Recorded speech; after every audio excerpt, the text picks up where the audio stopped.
summon my inner Bob the Builder and build my own personal frame. And I know it goes against the tufting small business, but I really wish there was a specific tufting yarn that they came out with. It is one of the best tufting fabrics around. That's just me.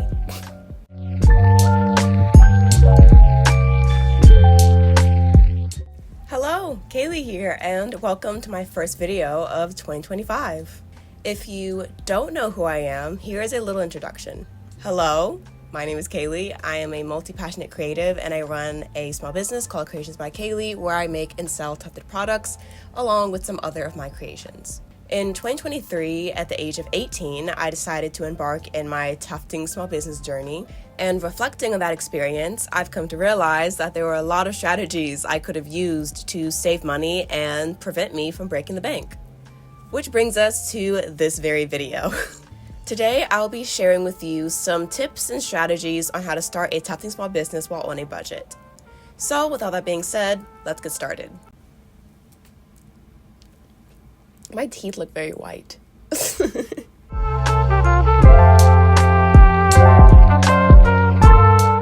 When I first embarked in my tufting journey, I found myself searching for tufting frame ideas. And my search led me on Amazon, where I would find a various amount of tufting frame kits, but I was taken aback by the prices because they varied from $40 to $200. And honestly, me personally, I did not see the value in spending that much money on a tufting frame. But instead, I decided to take a different approach. And my approach was head to a hardware store, summon my inner Bob the Builder, and build my own personal frame for a fraction of the price. For my first ever tufting frame, I purchased a wooden sawhorse that was about $36 and 4 wooden balusters measuring a 42 by 1 inch, and those cost $8. I strongly recommend you going to a hardware store and finding the supplies there to build your own frame rather than going and splurging money for an expensive tufting frame kit, especially when you can find the supplies you need at a hardware store for a much lower price. If you're interested in a detailed video on how I assembled my tufting frame, or whether you want me to do a video talking about tufting frames for beginners, feel free to let me know in the comments below, because I will do that if you need me to do it. I'm always here for help, so don't hesitate to let me know in the comments below on what you want me to do.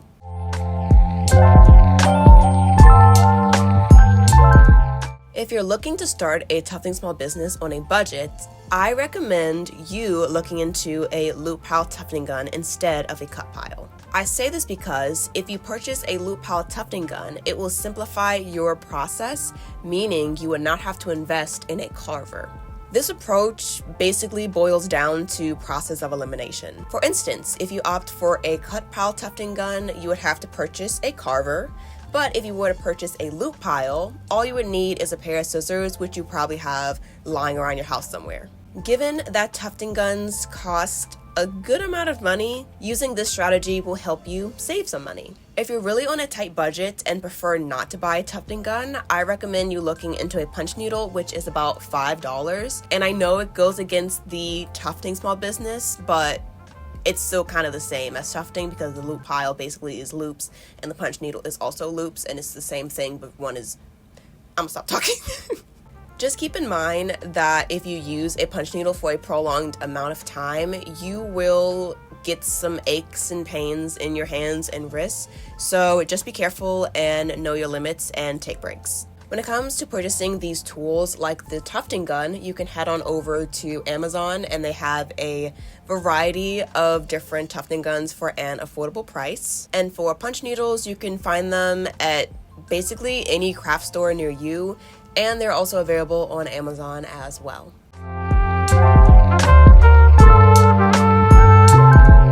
When it comes to selecting the ideal tufting fabric, I recommend looking into burlap as your primary choice. In my opinion, this fabric stands out for 3 reasons. 1, it is easy to access. 2, it comes in various sizes. And 3, it is affordable. You can find burlap at basically any popular crafting store like Hobby Lobby, Joann's. I think Michael sells burlap as well, and also the crafting section in Walmart. Personally, I prefer to purchase my burlap from Hobby Lobby, and that costs around $6.99 a yard. The bonus from purchasing at Hobby Lobby is they run 40% off fabric sales every other week from Monday to Saturday, so I make it my objective to always get fabric during those weeks and during those days because I like a discount.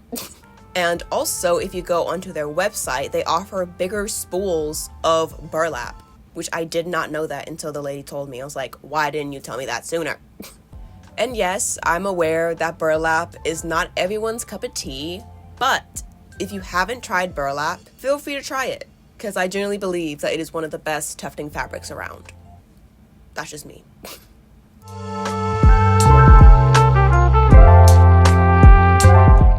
When it comes to selecting yarn for tufting, beginners always ask me, what yarn do I recommend? And I constantly and will consistently recommend using acrylic yarn, specifically Red Heart acrylic yarn for 2 reasons. First reason, acrylic yarn is much easier to tuft with than cotton or wool yarn, which makes it a practical choice for anyone starting out with tufting. And 2, acrylic yarn is just affordable and it's widely available at basically any craft store.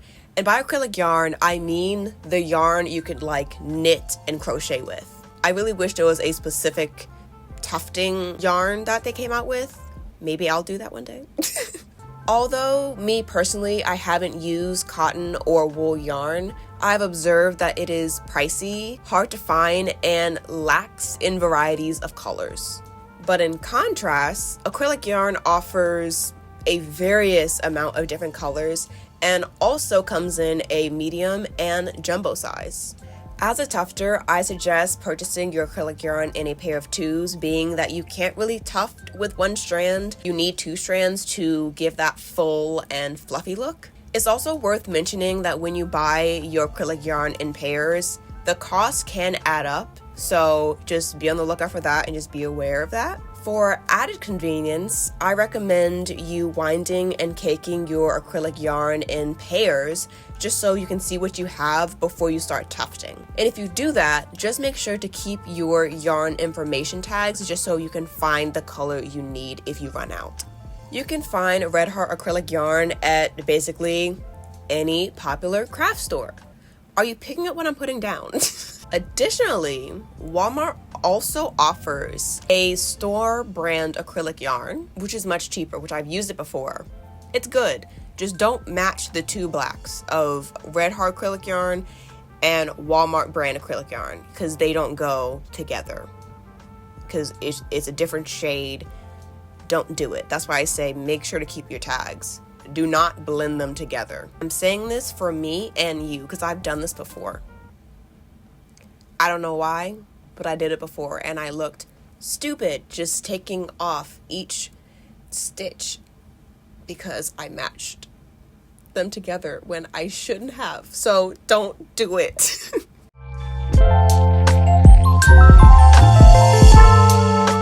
And now we're on the 5th and final strategy.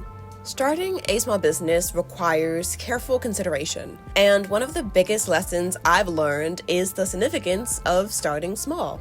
When embarking in your tufting small business journey, especially if you're on a budget, it is ideal and vital to start small and to start with manageable projects. While I jumped in without taking this advice to heart, it served as a valuable lesson that I wish to pass on to you. Concentrate on creating smaller items like keyboard rug mats, small area rugs, or even coasters. These items not only require fewer materials, but they're also less expensive to ship, which if you are a small business owner or embarking in owning a small business, you know shipping is one of the most scariest things. So I recommend you start small, because when you start small, the cost is low for shipping. Keep that in mind. But as time goes on and you start feeling the flow of tufting and feel a little bit more confident, then you can gradually get to bigger pieces. As you get started, I also recommend you offering and producing limited quantities of your products. This approach helps you find your footing in small business owning and just see what works for you and what items work for your shop. So do not feel compelled to make a large quantity of a certain product. Just make a few, just to see how that goes. As we approach the end of this video, I wanted to offer you a little piece of advice and words of encouragement for people wanting to start their small business. In those early days of small business ownership, it is very easy to compare yourself to others and to compare other small business owners' experience to your experience. But the one thing you need to keep in mind is their path and their experience are theirs, and yours is yours and is slowly unfolding and evolving. As you navigate this new territory, I recommend you put your blinders on and just focus on your journey, your path, your experience, and your expertise, and view each experience as a learning opportunity. My own small business journey has been challenging, and there's been a lot of ups and downs. But in the process of those ups and downs, I've learned something and applied that to my future experiences. Navigating your small business and venturing into the small business world can be scary and overwhelming, but don't let that fear hold you back. Make sure to embrace discomfort and don't get discouraged on setbacks. In conclusion, just make sure to keep reminding yourself of your hard work, your dedication, and remind yourself of the overall value of your creations. And make sure to keep reminding yourself that each step you take in your small business journey is essential to your growth and your success. We have reached the end of today's video. I hope you enjoyed today's video and found it to be informative. If you have any questions or ideas for future videos, do not hesitate and share them in the comments below. For those interested in staying connected with me and my small business journey, all of my social media accounts, including my website where I sell all of my creations, will be linked in the description box below. If you liked today's video, feel free to like it, and while you're at it, subscribe, because I have a lot of new content and videos coming soon, and make sure to hit the notification bell to stay notified when I post. Thank you so much for tuning in, and I will see you next time. Bye!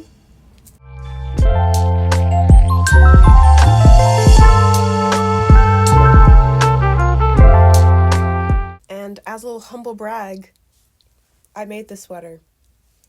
I crocheted it. Yes.